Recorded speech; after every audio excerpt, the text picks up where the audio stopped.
Okay, I'm going to do everything to do with quadratics and factoring. I think I've got everything open here at once, and I'm just going to use IXL to have the basis values so that I don't have to think them up and create a PowerPoint for them. Try to save some time and get us through this course. I have music on in the background that's probably going to sound like little mechanical sounds mostly to you. I'm very, very extroverted, and this whole spend your life on the computer thing is difficult. So, hoping the sounds in the background make it somewhat better. Anyway, so what I'm going to do is I'm going to take the problem here and then open up the PowerPoint and write the work. And then once we've done that, go to the next problem and so forth. And these should hopefully be in order. So, okay, the greatest common factor of 7 and 14. That one may feel a little obvious, and hopefully these get a little more difficult.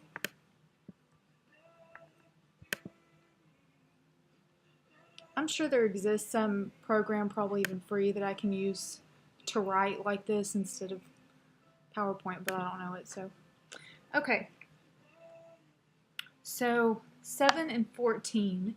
7, first of all, is prime. So we can't factor it. We can't do this business because there's nothing. It's 7, 1, and that would just continue forever, so that's pointless. 14, however, we can see right away is divisible by 2. So 2 times what? 2 times 7. 2 is prime, 7 is prime. When we write the 2 and the 7, we mark out the 14. And so now we have these products. So 7 is just 7. 14 is 2 and 7.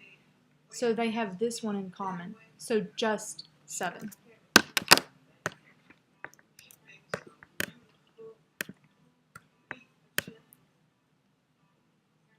Also, by the way, my router, I had to order a new one, so if at some point this kind of shuts down for a minute, I'm sorry.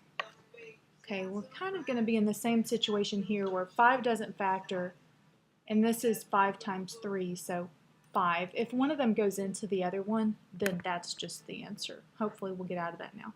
Okay, the greatest common factor of 9 and 16.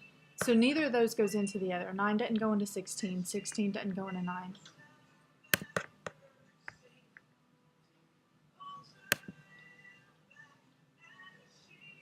Okay, so if I press, that's faster.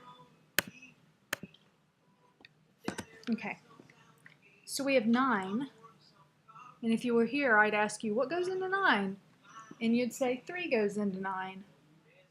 And I'd come over and write 3, and then say it's 3 times what? What's 9 divided by 3? It's 3. So we mark that off.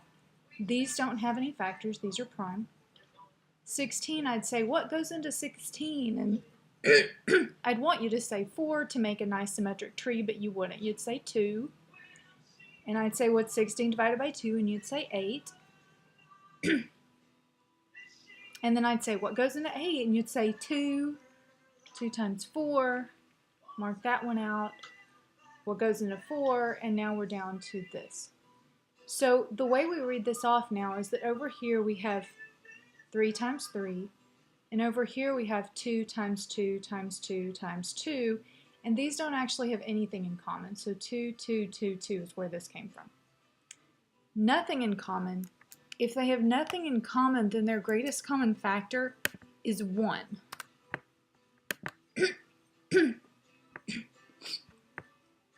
12 and 18.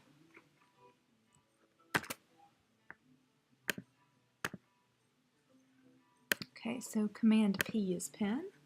Get these down, that'll make this a little smoother. Oh, I forgot. I think it was 12 and 18. So 12, you'd say 2, because I know you. 2 times 3. So totally we have 2 times 2 times 3. 18. Ooh, I shouldn't have made that big.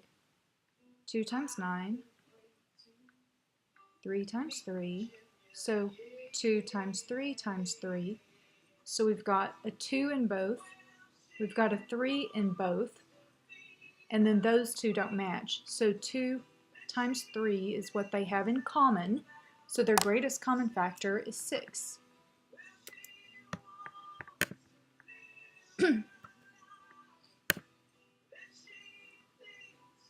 Okay, 14 and 10.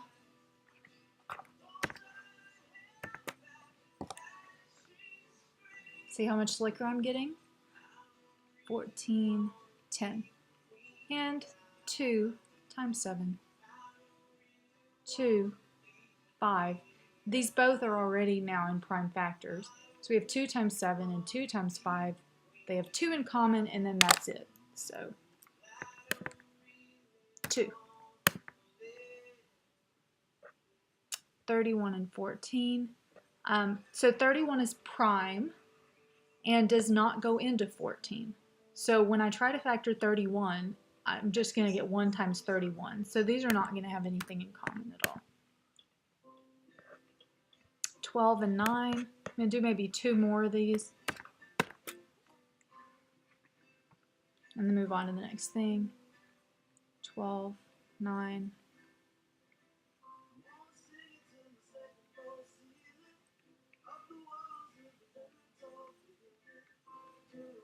Okay, so we have 2 times 2 times 3. 3 times 3. So 3.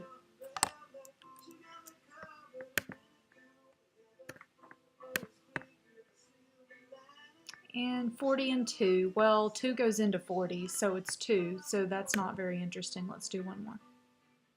Oh, 2 goes into 26, so it's 2. Okay, 18 and 27, and this will be our last one. Hopefully I correctly remember that as 18 and 27. So 2 times 9. 3 times 3. 3 times 9. 3 times 3.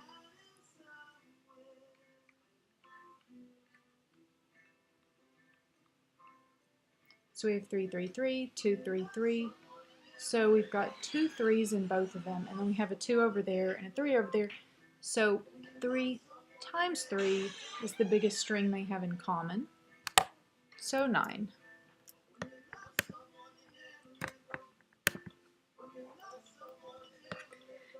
Okay, and in this one 20 goes into 60, so 20, so we'll go ahead. 2 goes into 52. Might as well get our score up, right?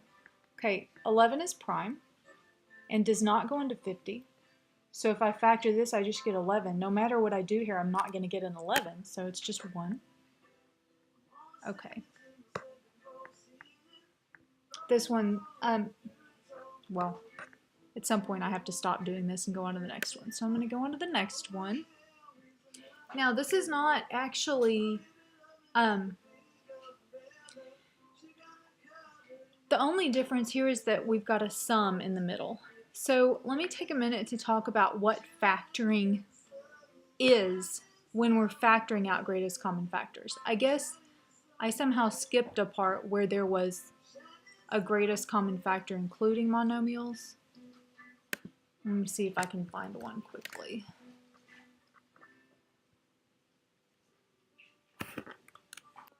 Okay, I can't find one quickly because my internet will not load IXL. So I'm just going to make something up and talk about a minute. What if you were finding the greatest common factor of things which are not numbers? So maybe we have 9x squared y and 6x y squared. So we have 2 different things going on, and you can actually do it like this, where you say, well, there's 3, and there's 3x squared y, and there's 3 and x squared y, and then there's y, x squared, x, so that you have 3 times x times y as a rewrite of this. That's a little bit extra trouble maybe, because you could have just factored the 9 You could have just gone like this, and then you'd have had this part. And these are kind of obvious in how they should be factored. X squared is x times x, and y is just y. So you don't have to take the time doing it all this way. You can treat the number separately. And later you won't go through this process either, and you might already not. But so 6 still needs to be factored. 2 times 3. So we have 2 times 3 times x times y times y. So what we have in common, I shouldn't have underlined that, what we have in common is a 3, an x, and a y, and that's it. So 3xy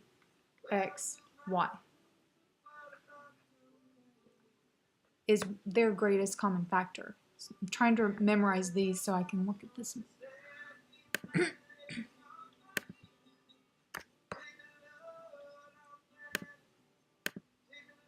Okay, so we had 9x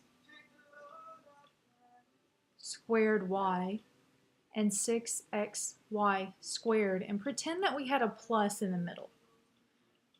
So what we would want to do is factor out the greatest common factor, which we decided was 3xy. And then we're going to write it as 3xy times something, right, with a plus in the middle. So what factoring does is it multiplies and divides by the same thing, because we can't go around multiplying terms by random stuff. We can only multiply by 1 or add 0 if we want to keep things equal to what they were before. If you multiply by 2, it's not the same thing anymore. So we're basically, when we factor, doing this.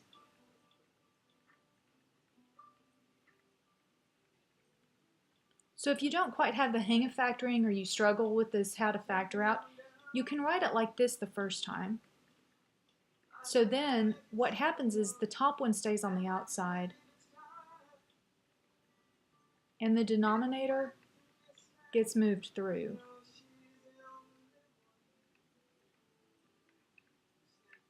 So then we have 3xy times 9 over 3 is 3. X squared over x, so I have 2 up there and 1 down there, so I have 1 left. Y over y is 1, so we don't need to write that. 6 over 3 is 2. X over x is 1. Y squared over y leaves 1y. So now it's factored.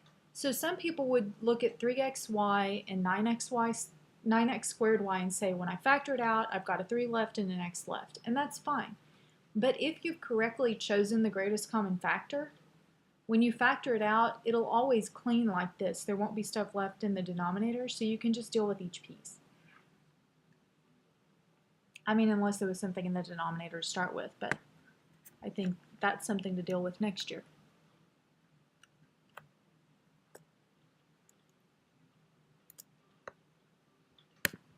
Okay, so if we look at this one, 4h cubed plus 6h squared.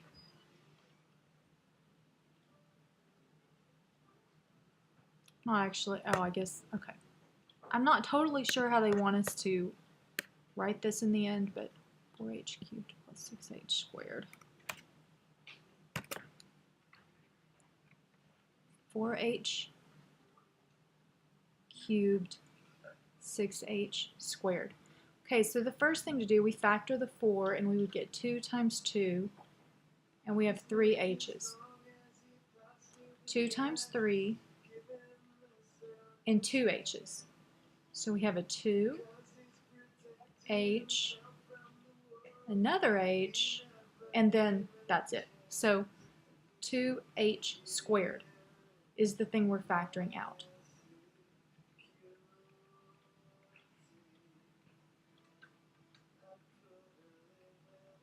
So we're just multiplying by 1.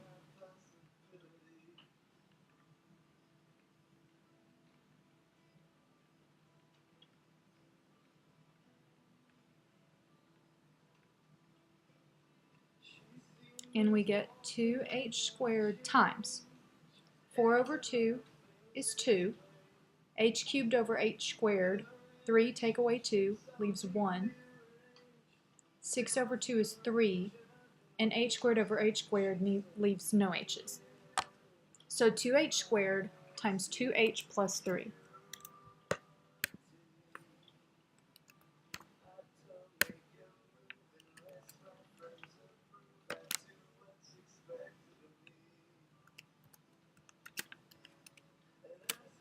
If the terms in here have anything in common, which they clearly don't, but if they do, then you have something else to factor out. You need to do it again. Okay, 2a cubed minus 8a squared.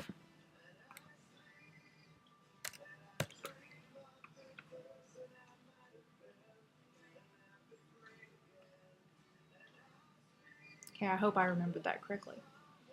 So we have 2 times a times a times a, 2 times 4, which is 2 times 2, times a times a.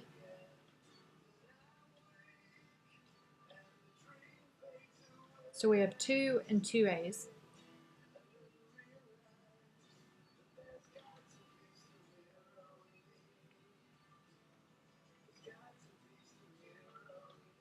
Okay, so one thing that you'll start to notice, and so that you won't have to do this totally anymore, you're taking, so I have 3 a's here and 2 a's here, so I'm going to end up with 2 a's.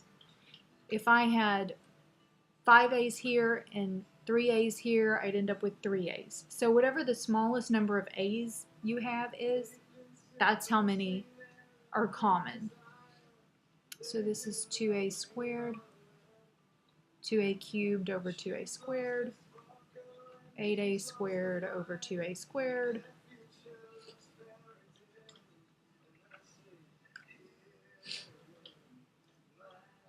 Two over 2 is 1. A cubed over a squared leaves 1a. 8 over 2 is 4. A squared over a squared is 1. So now that's done. So I have 2a squared, because that's the smallest number of a's existing anywhere. And then it's a minus 4. Okay, because this is similar, I'm just going to put this one in. I'm hoping that they maybe introduce more than one variable at some point, and if they don't, then I will. So this one's got a 2, because 2 and 4, 2 goes into 4, and 1h is the smallest number. And that's going to leave an h minus 2, because 2h squared divided by 2h leaves 1h. And 4h divided by 2h is 2.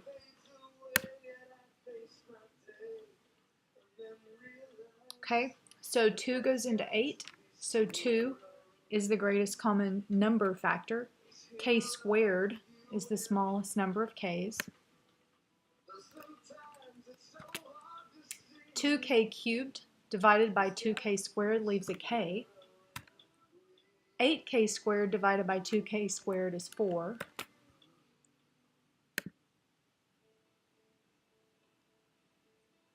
I'm beginning to lose hope of them having more than one variable.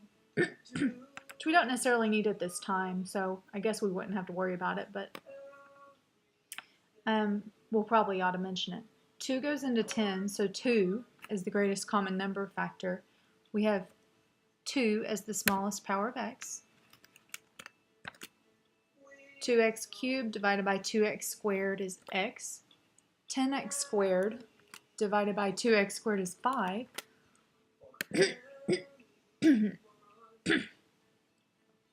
Okay, so 10 is 2 times 5. 8 is 2 times 2 times 2. So the only thing they have in common is 2, because there's no 5 in 8.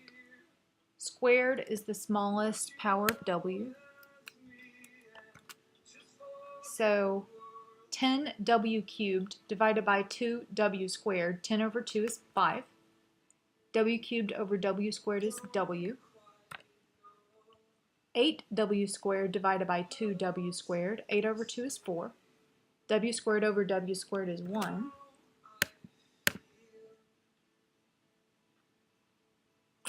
think I'm going to do one more of these, and then I'm going to go show you what we'd do if it had additional variables. So 6 and 4. 6 is 2 times 3. 4 is 2 times 2, so there's just a 2 there. The highest power of, the smallest power of n is just 1, just n.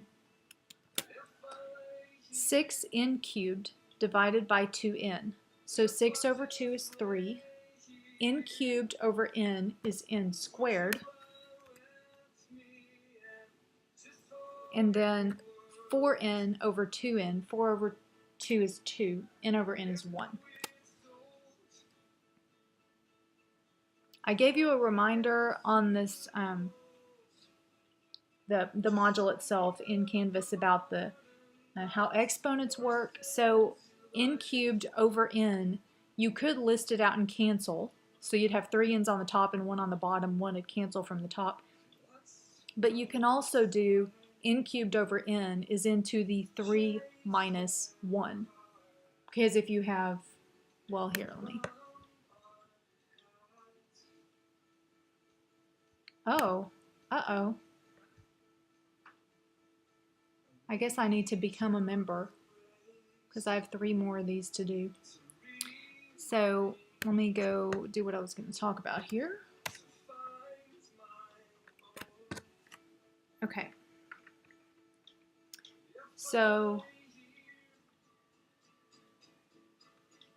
if I have this, it's this. So x cubed over x equals x to the 3 minus the little implied 1 that's there. And the reason is because if you have, say, x to the 5th over x squared, you have x, x, x, x, x, x, x. Those cancel. So you end up, from the top, losing the number that you had on the bottom. So subtracting it. Okay, and the other thing I wanted to talk about was if you had more than one variable. So let's say, I don't know why I did that. Let's say we had 12 x to the 5th y squared z and 15 x cubed y to the 4th. Then what we have here, 12 is 2 times 6, which is 2 times 3. 5 x's, 2 y's, and a z. And over here we have 3 times 5, 3 x's, 4 y's. So we've got 3 x, x, x, oops, y, y, and now I'm out of y's over here, and I don't have any z's over here. So it would be 3x cubed y squared. But look, what this is the common factor between 12 and 15, which is 3, the lowest power of x, see, and the lowest power of y existing anywhere. The lowest power of z is 0 because there's not one over here. So this is the greatest common factor. And when we factor this out, I'm skipping one step because I'm running out of room.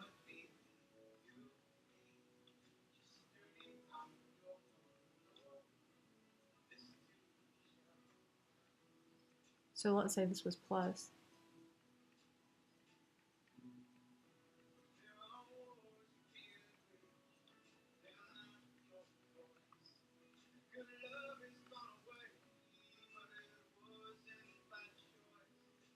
Okay, so 12 over 3 is 4. X to the 5 minus 3 is one way to think of it. I've got 5 up here and 3 down there, so I have 2 left is another way to think of it. Y squared over y squared disappears. We have z.